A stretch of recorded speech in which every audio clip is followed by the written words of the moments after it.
Slater's still with me.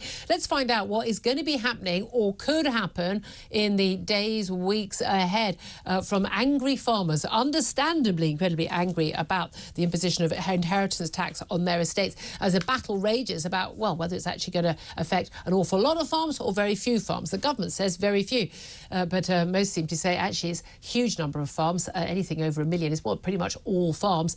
And we are looking at 75% of all British homegrown food being grown on land that will be affected by inheritance tax. So we're going to see the end of the British farmer. Well, let's talk about this with Alex Black. She's head of news and business at the Farmers Guardian. Hello, Alex. Thank you for joining us. Yeah. Thanks for joining us. Well, look, there have been various threats. We know that there's been a lot of anger from farmers, a lot of individual farmers. We know the National Farmers Union is talking about taking action. But they say, actually, we're talking about often, you know, a lot of farmers saying they want to take matters into their own hands with protests, demonstrations outside Parliament, but even also they're threatening a sewage strike over the inheritance tax rate. Can you explain to me what that would actually mean?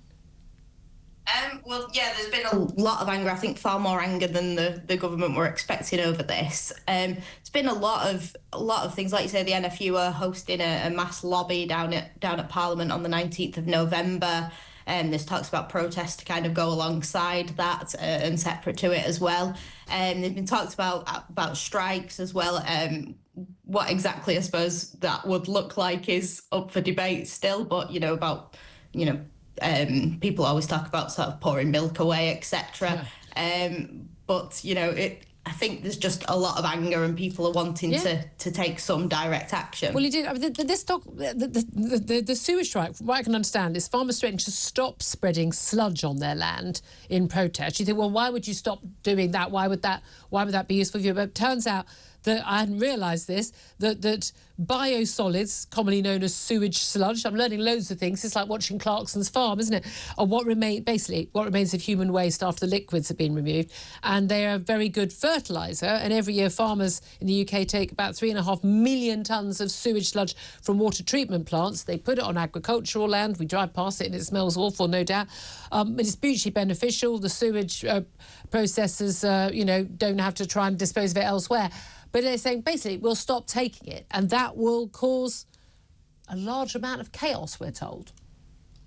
I'm sure it would, and obviously I know we've had all of the water scandals, haven't we, with sewage, which I think is probably the point that they're trying to make on that front. Absolutely. I mean, in terms of the impact on individual farmers, when the government says, look, this is just only going to impact the very few farmers, and it's properties over £1 million, when they hand it down through the family, when we got farmers saying, look, this is most of us who are going to be affected, we'll have to sell up. We don't have that sort of money, in terms of wanting to pass it down to our sons or daughters. Who's telling the truth?